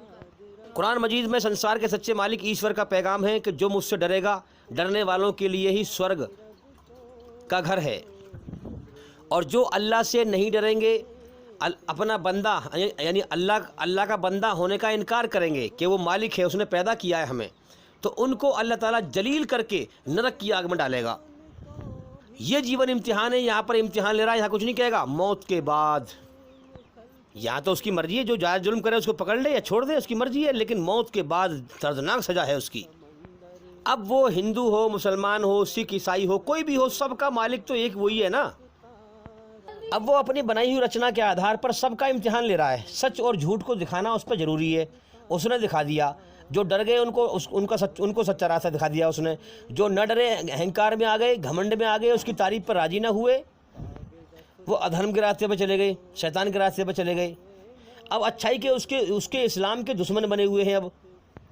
अब चूंकि वो मालिक है, जो चाहे एक पल में कर दे, लेकिन वो अपने हिकमत से सूझबूझ से दुनिया को चला रहा है।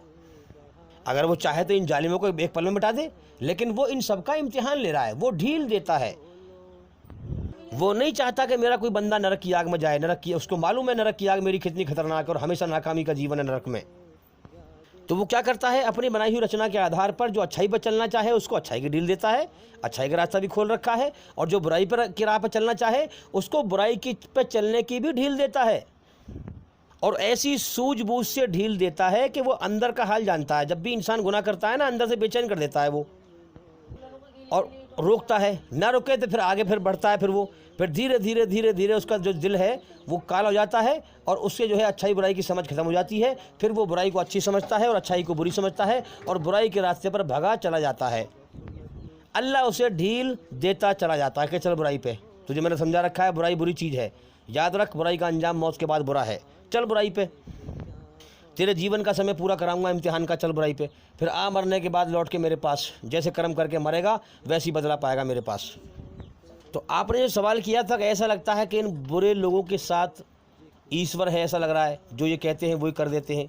भाई सरकार के आने से पहले इसने, योगी ने कहा था कि भाई बुलडोजर चलवाऊंगा, बुलडोजर चलेंगे, तो और कह भी रहे थे कि भाई हम जीतेंगे, तो जीत भी ये गए, और अब बुलडोजर भी चलवा रहे हैं।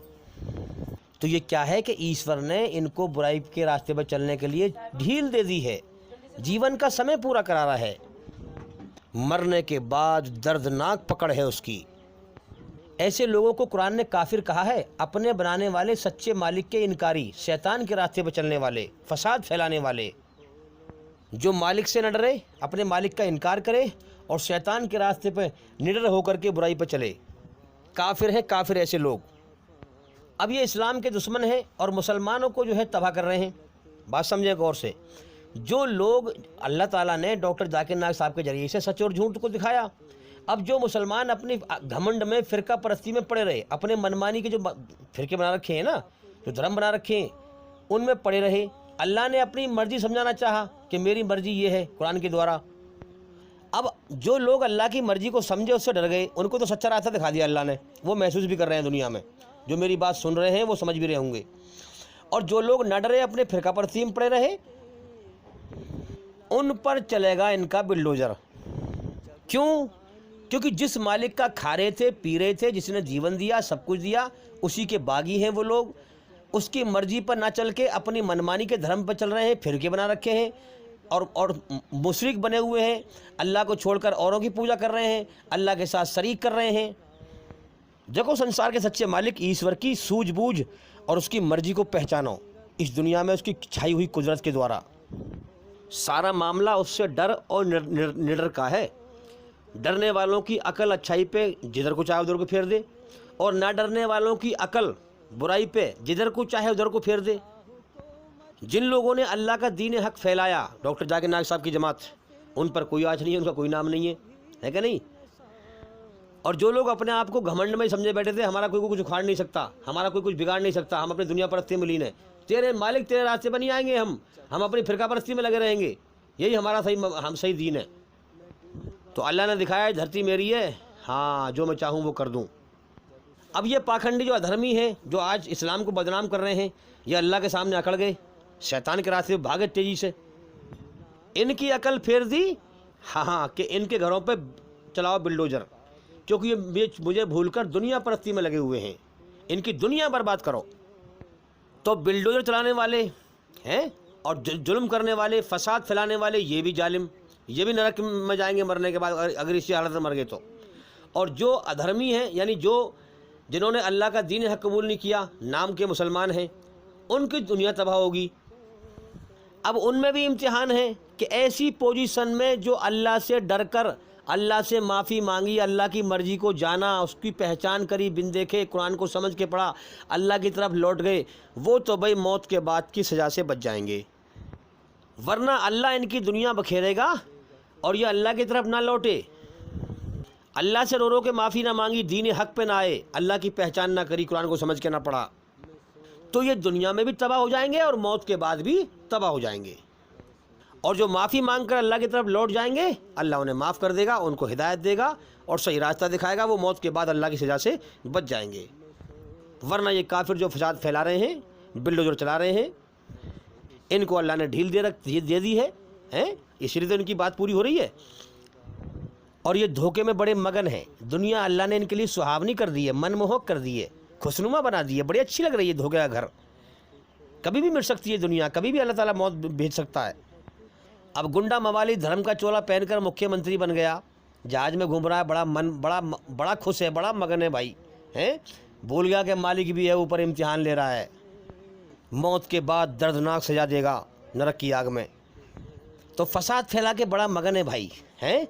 और बड़े घमंड भरे अल्फाज हैं, हर बात घमंड भरी, कि फलां शहर का नाम बदलो, मुसलमानी नाम ख़त्म करो, हिंदुस्तानी नाम रखो, ये करो कि वो करो कि ये करो, सब घमंडी बोल हैं।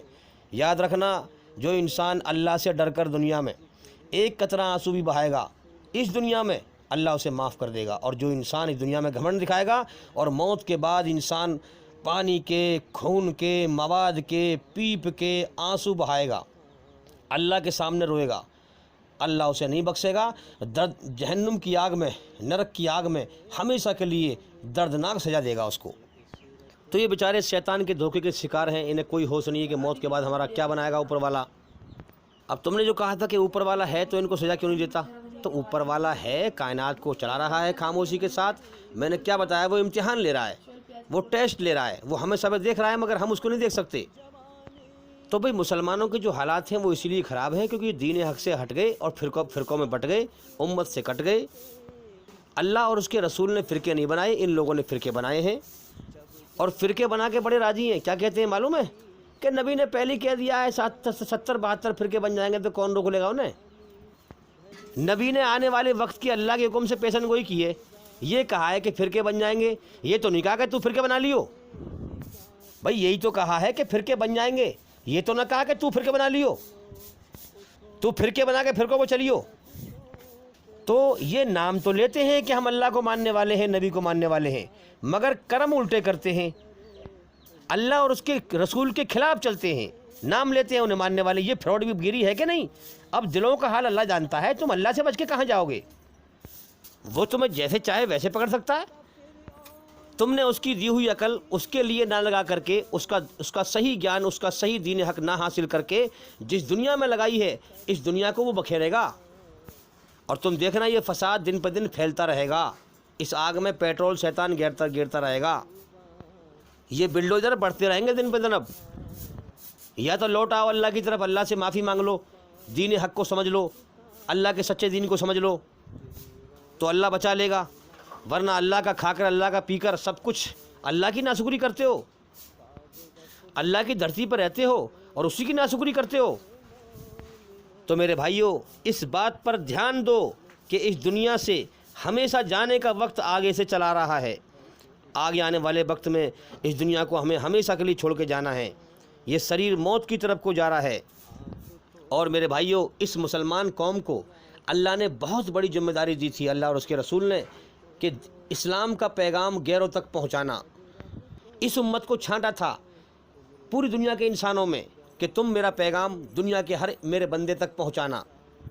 मगर पहुंचाने की तो बहुत बड़ी बात है, इनकी अकल खुद ख़राब हो गई, ये उस पैगाम को समझ भी नहीं सकते, क्योंकि जिसकी नीयत बेईमानी और बुराई की हो, वो अच्छी बात उसको समझ में नहीं आती। फिर अल्लाह का सच्चा धर्म जो ईश्वरी रचना पर आधारित है, दीन हक इस्लाम में, वो पवित्र है हर बुराई से।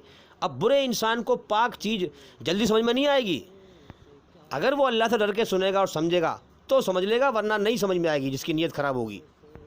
तो अल्लाह ने इनको जिम्मेदारी दी थी कि मेरा पैगाम मेरे और बंदों तक पहुँचाओ। मगर इन्होंने क्या किया, पहुँचाने की तो बहुत बड़ी बात है, खुद नहीं चलते उस पर, अपनी मनमानी के फ़िरक़ों पर चल रहे हैं। तो इन्होंने इस जिम्मेदारी को नहीं निभाया, इसीलिए ये अल्लाह का अजाब आ रहा है, इसलिए मुसलमान दुनिया में जलील हो रहे हैं।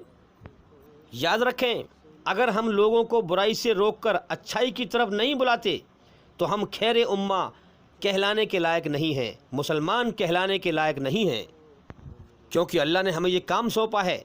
हाँ, अल्लाह से हम इस बात को कहेंगे, अल्लाह मेरी ज़िंदगी का मकसद तेरे दीन की सरफराजी, तेरे दीन को दुनिया में ज़िंदा करना। मेरी ज़िंदगी का मकसद तेरे दीन की सरफराजी, मैं इसीलिए मुसलमान और इसीलिए नमाजी। मेरा मेन काम क्या है? तेरे दीन को दुनिया में फैलाना, तेरे सच्चे धर्म को दुनिया में फैलाना, तेरे और बंदों को भी बताना।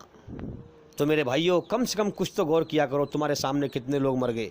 जब दुनिया में वो ना रहे तो हम कहाँ से रहेंगे? मैं दुनिया में कैसे दिल लगाऊं? इस दुनिया से पुराने लोग कितने मर कर चले गए, जिनके पास मैं बैठता था, उठता था, बातचीत करता था, कितने मर के चले गए। मैं ऐसी दुनिया में कैसे दिल लगाऊं, हैं, जिस दुनिया में पुराने लोग इतने मर के चले गए। जब तक दुनिया से इंसान ध्यान नहीं हटाएगा, अल्लाह को नहीं पाएगा। याद रखें, अल्लाह ताला सिर्फ ये नहीं देखेगा कि नमाज कितनी पढ़ी, सिर्फ ये नहीं देखेगा कि रोज़े कितने रखे, हज कितने किए। अल्लाह ताला ये देखेगा कि दिल में किसकी मोहब्बत दुनिया से बसा के लाया था। तो यहाँ पर क्या है? जिंदे ईमान से मुराद है कि इंसान अपना जिंदा ईमान बनाए, दिल अपना अल्लाह के हवाले कर दे। हाँ, इससे पहले कि अल्लाह ताला मौत देकर दुनिया की हर चीज़ को छुड़वा दे, इंसान दिल से पहले ही छोड़ दे और दिल में अल्लाह की मोहब्बत बसाए। तो याद रखें, अपने मालिक से न डरने वाले, उसका इनकार करने वाले काफिर होते हैं ऐसे लोग। काफिरों के लिए इकट्ठी सज़ा अल्लाह की मौत के बाद की ज़िंदगी में है, क्योंकि वही ज़िंदगी है जिसमें सज़ा और इनाम इंसान को मिलेगा। ये ज़िंदगी तो इम्तिहान है। इसीलिए आप देखते हैं कि जालिम कितना जुल्म कर रहे हैं, फसाद फैला रहे हैं, मगर मालिक इनको पकड़ता नहीं है, क्योंकि वो इम्तिहान ले रहा है, इनको ढील दे रखी है, सबको देख रहा है, वो जीवन का समय पूरा करा रहा है। तो काफिरों की तो इकट्ठी पकड़ मौत के बाद है। अब जो दुनिया में जो अजाब सज़ा आती है अल्लाह की, वो उस कौम पर आती है जो जिस पर अल्लाह की किताब हो, अल्लाह का कानून हो, कहने में तो हो कि हम संसार के सच्चे मालिक ईश्वर को मानते हैं, उसके रसूल से बहुत जो है आशिकी का दम भरने वाले, मोहब्बत का दम भरने वाले, नाम तो करें कि हम अल्लाह और उसके रसूल को मानते हैं, लेकिन कर्म बिल्कुल अल्लाह और उसके रसूल के खिलाफ हों। ये अंदर की फ्रॉडबाजी है, इतनी फ्रॉडबाजी कि कहते वो हैं, कहने का दम वो भरते हैं, कहते वो हैं जो करते नहीं, और करते वो हैं जिसका अल्लाह और उसके रसूल ने हुक्म ही नहीं दिया है। ये कितनी बड़ी फ्रॉडबाजी है। हालांकि इस कौम को अल्लाह ने अपनी किताब दी, अपने नबी को भेजा, अपनी शरीयत को दिया, क्यों? ताकि ये उस पर खुद भी अच्छाई पे अमल करे, मेरी बनाई हुई रचना के आधार पर, और इसे दूसरों तक भी पहुंचाए। तो ऐसी कौम इस धरती पर अल्लाह की पसंदीदा कौम होती है, छांटी हुई कौम होती है, नुमाइंदा कौम होती है, जिस पर अल्लाह की किताब होती है, अल्लाह का कानून होता है। तो ये कौम और कौमों से और धर्म वालों से कहे कि ए इंसानों, तुम्हारे पैदा करने वाले सच्चे मालिक की किताब हमारे पास है, जो तुम्हें तुम्हारे पैदा करने वाले मालिक का सच्चा रास्ता दिखाती है। तो आओ देखो, हम इस किताब पर चलते हैं और इस पर अमल करते हैं, जो हम कहते हैं वही करते हैं, सच कहते हैं तो सच ही करते हैं। आओ देखो, हमने कितना अच्छा माहौल बनाया है ईश्वरी रचना के आधार पर, पूरी तरह बुराई से बचने का और अच्छाई पर चलने का। ये है कुरान मजीद, आसमानी किताब, जो हमें संसार के सच्चे मालिक का सच्चा रास्ता दिखाती है। आओ हमारे माहौल को देखो, हमारे अंदर सच्चाई है, अच्छाई है, हमारे अंदर कोई झूठ नहीं है, कोई बुराई नहीं है। हमारे मुआशरे में, हमारी बस्ती में हमने यहाँ पर ईश्वर का कानून लागू किया है। आओ तुम भी देखो, ये आसमानी किताब है, इस किताब पर आ जाओ, ईश्वर की सच्ची राह को पा जाओ, और मौत के बाद नरक की आग से बच जाओ, और स्वर्ग में हमेशा कामयाबी का जीवन हासिल कर जाओ। आओ देखो हमारे यहाँ कैसा इंसाफ है, ईश्वर की बनाई हुई रचना के आधार पर कैसा भाईचारा है, कैसी मोहब्बत है। हम सब एक साथ खड़े होकर ईश्वर के सामने मस्जिद में कांधे से कांधा मिलाकर, सब गरीब हो या अमीर, सब एक साथ हम सर झुकाते हैं। हमारे अंदर कोई भेदभाव नहीं है, कोई जातिवाद नहीं है। देखो, हमने ईश्वर के बताए अनुसार कि ईश्वर ने औरत के अंदर शर्म का मादा रखा है, हमने जो है ईश्वर के बताए अनुसार औरतों को जो है तन को ढांका है। अब कोई गंदी निगाह से नहीं देखता, अब कोई जुल्म जास्ती नहीं होती, अब कोई इतने बलात्कार नहीं होते। देखो हमारे यहाँ ईश्वरी रचना के आधार पर जो ईश्वर ने हुक्म दिए हैं, हम सब का अधिकार कैसे देते हैं, पड़ोसी का हक कैसे अदा करते हैं। कोई पड़ोसी जो है भूखा सो रहा हो, उससे पहले उसके खाने का ध्यान रखो, हैं, गरीबों को दान देते हैं। ईश्वर के बताए अनुसार जैसे माँ बाप से बर्तावा करना चाहिए वैसे करते हैं, ताकि अमन शांति फैले, फसाद ना फैले। जैसे भाई बंद से बर्तावा करना चाहिए हम वैसे बर्तावा करते हैं, जैसे बस्ती में जो है बर्तावा करना चाहिए पड़ोसियों से, ईश्वर के आदेश से हम वैसी बर्तावा करते हैं। हमारे यहाँ जुल्म जास्ती कोई फसाद नहीं है। अगर ये काम करके वो कौम और दुनिया के इंसानों को दिखाए और उनको ईश्वर की तरफ बुलाए तो इससे ज़्यादा खुश नसीब और बेहतरीन कौम अल्लाह की नज़रों में पूरी धरती पर कोई नहीं है। फिर अल्लाह की तरफ से उस कौम का गलबा होगा, उस कौम को ऊंचा किया जाएगा और कौमों के मुकाबले में और इंसानी भीड़ के मुकाबले में उसको खिलाफत दी जाएगी, उसको इमामत दी जाएगी, उस कौम को अल्लाह की तरफ से पूरी धरती पर इज्जत दी जाएगी, ईश्वर की तरफ से इज्जत दी जाएगी।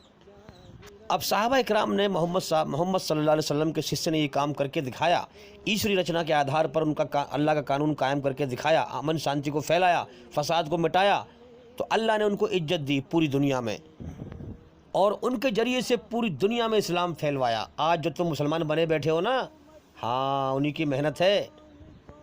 कभी तो अपने जीवन की हकीकत पे गौर किया करो, या झूठ और धोखे के पीछे लग के जीवन बर्बाद कर दोगे। अपने बनाए हुए मन गढ़ंत फिरकों से बाहर निकलो, हकीकत को समझो, दीन हक को समझो। अगर कौम अल्लाह की हुकूमत को कायम करके दिखाती है, अमन शांति को, अल्लाह के अहकामात ईश्वरी रचना के आधार पर उसके हुक्म कायम करके दिखाती है और दुनिया के इंसानों को दिखाती है और अल्लाह की तरफ बुलाती है, तो अल्लाह को धरती पर उससे ज़्यादा महबूब और अच्छी कौम कोई नहीं है।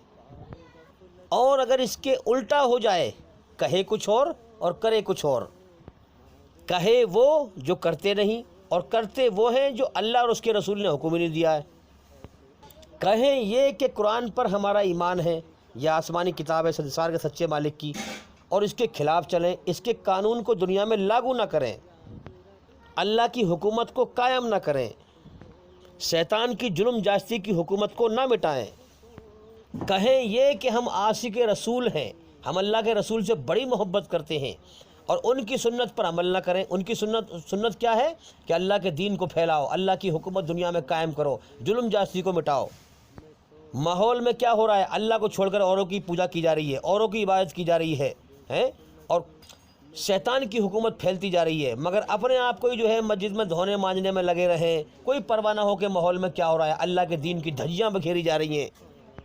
ये गैर मुसलमानों में अल्लाह के बंदे कितने पैदा हो के आ रहे हैं, नई नस्ल आ रही है, इन तक इस्लाम का पैगाम पहुँचाने की जिम्मेदारी हमें दी है अल्लाह ने। हम इन तक पैगाम नहीं पहुँचा रहे, अपने आप को धोने मांजने में लगे हुए, अपनों को ही संभाल लें पहले भाई, जो कहते हैं अपनों को संभाल लें, मनमानी के फिरकों पर लगे हुए हैं, दीन हक को समझने को तैयार नहीं।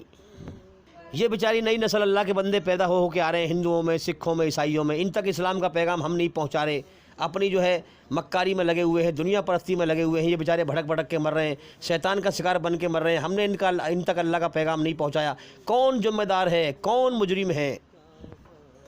ईश्वर ने, अल्लाह ने पहले ही बता दिया कि मैं इम्तिहान ले रहा हूँ, कायनात को चाह रहा हूँ खामोशी के साथ, मैं तुम्हें दिखाई नहीं दूंगा, हाँ इसलिए मैं तुम्हारा इम्तिहान ले रहा हूँ। तुम समझ गए हो मेरे पैगाम को, अब इस पैगाम को इस दुनिया में से कायम करो, दुनिया के अंदर मेरी हुकूमत कायम करो और मेरे पैगाम को दुनिया में फैलाओ। अब ये कौम दावा तो करे अल्लाह और उसके रसूल को मानने का, और अल्लाह के अधिकार औरों को दे, अल्लाह को उसके रसूल से मिलाए, अल्लाह को अल्लाह के तरीके से न माने, नबी को नबी के तरीके से न माने, अल्लाह को ऐसे राज़ी ना करे जैसे नबी ने राज़ी किया है, नबी को भी खुदा बना ले, दावा करे कि हम अल्लाह और उसके रसूल को मानते हैं लेकिन करें अपनी मनमानी।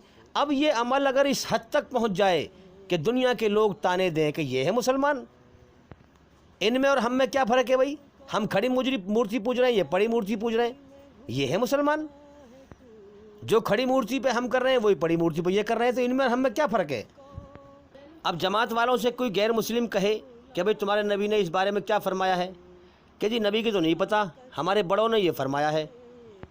अब जो अल्लाह के नबी हैं उनकी बात को काट दिया, बड़ों की बात को मान रहे हैं कि हमारे आला हजरत ने ये फ़रमाया है, कि हमारे फ़लाँ इमाम ने ये फ़रमाया है। दावा करते हैं अल्लाह और उसके रसूल को मानने का और अमल करते हैं बिल्कुल खिलाफ, अल्लाह और उसके रसूल की बात को नहीं मानते, बस अपने धर्मगुरु बना लिए हैं। अब जिस रात पे वो चलाएंगे, टेढ़ा हो चाहे कैसे ही हो, उस रास्ते पे चलते रहेंगे, तहकीक नहीं करेंगे, अल्लाह की पहचान नहीं करेंगे, सही धर्म को नहीं जानेंगे, मनमानी करेंगे।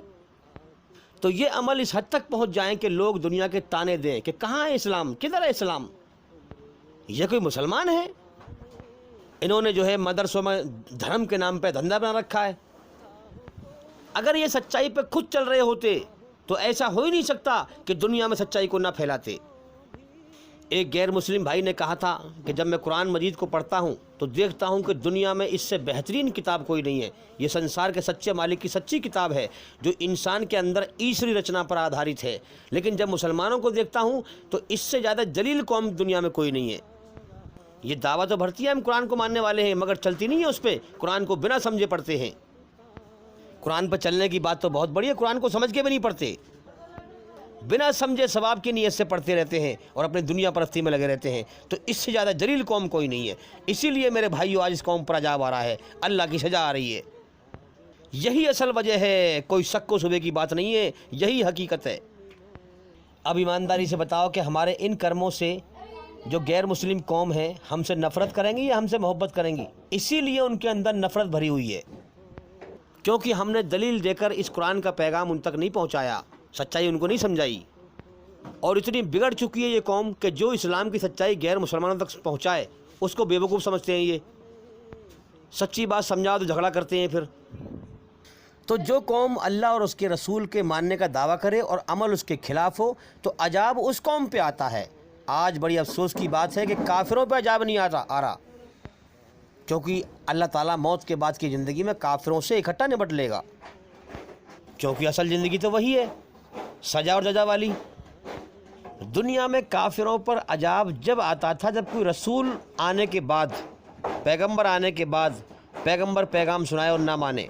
अब रसूल कोई आएगा नहीं, हमारे नबी आखिरी नबी है। तो अब जो अजाब आएगा वो इस उम्मत पर आएगा, इस उम्मत पर आता है। ये उम्मत अगर अल्लाह के साथ फ्रॉडबाजी करे, अल्लाह को मानने का दावा करे और कर्मों से ना माने, अमल से ना माने, तो इस पर अल्लाह का अजाब आता है। तो आज मेरे भाइयों, आज आप देख ही रहे हैं कि गाय का पेशाब पीने वाले, गोबर खाने वाले अधर्मी लोग हमारे ऊपर चढ़ा दिए हैं, क्योंकि हम ईश्वर के सच्चे धर्म से जो उसकी बनाई हुई रचना के आधार पर है उससे हट गए, दुनिया परस्ती में लग गए, फ़िरक़ों में बट गए, उम्मत से कट गए। उम्मत का मतलब है हम मकसद, एक मकसद पर चलने वाले लोगों को उम्मत कहते हैं। ला इलाहा इल्लल्लाह, एक अल्लाह के हुक्म पे चलो, एक अल्लाह की इबादत करो। मुहम्मदुर रसूलुल्लाह, जैसे मोहम्मद सल्लल्लाहु अलैहि वसल्लम ने करके दिखाया, एक अल्लाह को राज़ी करके दिखाया, उसकी हुकूमत कायम करके दिखाई।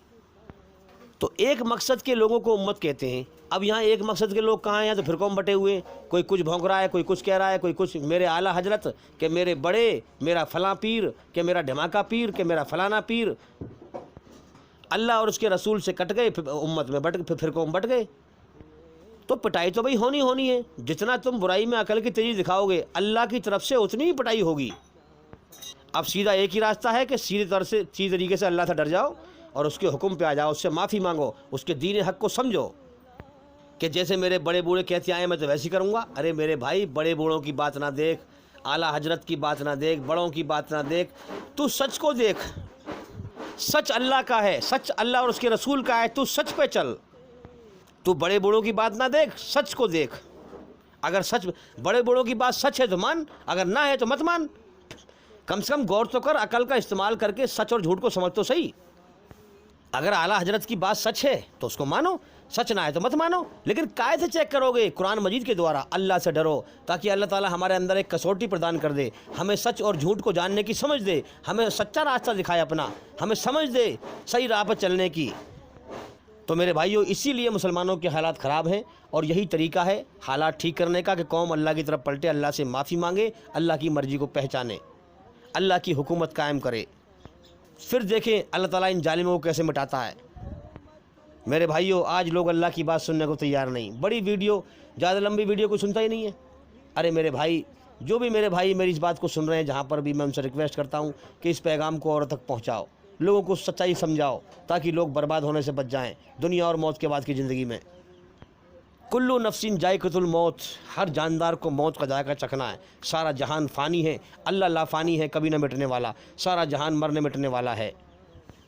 ईश्वर अल्लाह इम्तिहान ले रहा है। हाँ, असल ज़िंदगी मौत के बाद है। लोगों को जगाओ, समझाओ उन्हें, और हमारे चैनल के अंदर जाकर के एक एक करके सभी वीडियो देखें और सुने ताकि जल्दी से जल्दी अंधकार से निकल कर रोशनी में आएँ। तो भाई याद रखें, अल्लाह ताला हर बुराई से पवित्र है। अल्लाह ही अपना कानून भेजता है इंसान को पूरी तरह बुराई की गंदगी से पाक करने के लिए। तो आप आला हजरत की बात ना माने, बड़ों की बात ना माने, अल्लाह के कुरान और उसके रसूल की बात माने, जो तुम्हें पूरी तरह बुराई गंदगी से पाक कराएगा। इंसान देखो गलतियों का पुतला है। आला हजरत से गलती हो सकती है, बड़ों से गलती हो सकती है, पीरों से गलती हो सकती है, लेकिन अल्लाह कभी गलती नहीं करता। अल्लाह गलती से पवित्र है। अब जो कुरान मजीद में संसार के सच्चे मालिक ने अपनी बनाई हुई रचना के आधार पर पूरी दुनिया के इंसानों के लिए अपना कानून बताया, वही मोहम्मद सल्लल्लाहु अलैहि वसल्लम ने पूरा करके दिखाया और सारी दुनिया के इंसानों को बताया कि तुम्हारा पैदा करने वाला इस तरह से राज़ी होगा। यहाँ तुम्हारा इम्तिहान चल रहा है, असल जीवन मौत के बाद है। अगर कामयाब होना है तो इस रास्ते पे आ जाओ, इस रास्ते के अलावा बाकी सारे रास्ते शैतान का धोखा है। तो मेरे भाइयों, अब हमें चाहिए कि हम आला हजरत की बात अगर सही है तो माने, कुरान से मिलती है तो माने, और नहीं मिलती है तो नहीं माने। किसी की भी बात दुनिया में अगर कुरान हदीस से मिलती है, अल्लाह के हुक्म और नबी के तरीके से मिलती है तो मानो, अगर नहीं मिलती है तो मत मानो। क्योंकि अल्लाह और उसके रसूल का हुक्म से ही आप बुराई गंदगी से पाक होकर मर सकते हैं। बाकी दुनिया में किसी और तरीके से आप अपनी आत्मा को बुराई गंदगी से पाक करके नहीं मर सकते, कामयाब होकर नहीं मर सकते। तो मैं मुसलमान भाइयों से कहना चाहूँगा कि ये काफिरों की जो आग है दिन पे दिन भड़कती जा रही है। इनकी नीति है और सोच है कि हम जो है मुसलमानों को तबाह करें, भारत से खाली करें। ये अधर्मी हैं, अधर्म पर चलने वाले हैं। इनकी सोच ये है कि हम ही खाएं और सबको भूखा मार दें, हम ही जो है कपड़े पहने सबको नंगा फिरा दें, हमारे बढ़िया मकान हो, सबके औरों की झोपड़ी भी ना हो, हम ही जिंदा रहें सबको मार दें। तो मेरे भाइयों, हमारे पास क्या है? ये आग भड़कती जा रही है। अगर बर्बादी से बचना है तो जल्दी से जल्दी अल्लाह की पहचान करो, अल्लाह की मर्ज़ी को पहचानो, अल्लाह की हुकूमत कायम करो, जैसे हमारे नबी ने मक्के में करके दिखाई। जुल्म जास्ती की शैतान की हुकूमत को मिटा के दिखाया। तो जल्दी से जल्दी अल्लाह की हुकूमत को समझो, अल्लाह क्या चाहता है। अल्लाह जो है जुल्म जास्ती को मिटाना चाहता है। तो अल्लाह की हुकूमत को कायम करने के लिए खड़े हो जाओ और इन जालिमों को मिटाओ। सीने में ईमान होगा तो इनके सामने खड़ा होने का, इनसे लड़ने का जज्बा होगा। अगर दुनिया परस्ती होगी तो बुज़दिल बनेगा इंसान, छुपेगा और मारा जाएगा बुज़दिल बन के। तो जल्दी से अल्लाह से माफ़ी मांगो और उसकी मर्ज़ी को पहचानो, दीन हक़ को, और अल्लाह की हुकूमत कैसे कायम करनी है उसको पहचानो और इनके मुकाबले में खड़े हो जाओ। वरना अगर बुज़दिल बने रहोगे तो तुम्हें मारते रहेंगे ये। तुम चाहे कितनी भी भीड़ हो तुम्हारी, याद रखना, अगर तुम्हारे सीने में ईमान नहीं है, अगर तुम दीन हक़ पर नहीं हो, अल्लाह की मर्ज़ी को नहीं जानते हो, तो तुम ऐसे ही बुज़दिल बन के पिटते रहोगे कीड़े मकोड़ों की तरह। और बहुत कम लोगों के सीने में अगर ईमान होगा, हाँ ईमान होगा, अल्लाह की मर्ज़ी को पहचानते होंगे, अल्लाह को पहचानते होंगे, तो इन जानवरों की ज़्यादा से ज़्यादा भीड़ भी उनके सामने ना रुक पाएगी। इसलिए मेरे भाइयों, मैं तो जगाने की कोशिश कर रहा हूँ, जाग जाओ और जितना भी हो सके इस पैगाम को दुनिया में फैलाओ। उम्मीद करता हूँ कि सवाल का जवाब हो गया और भाई इंशाल्लाह ज़िंदगी रही तो फिर मुलाकात होगी। अस्सलामु अलैकुम वरहमतुल्लाहि वबरकातुहू।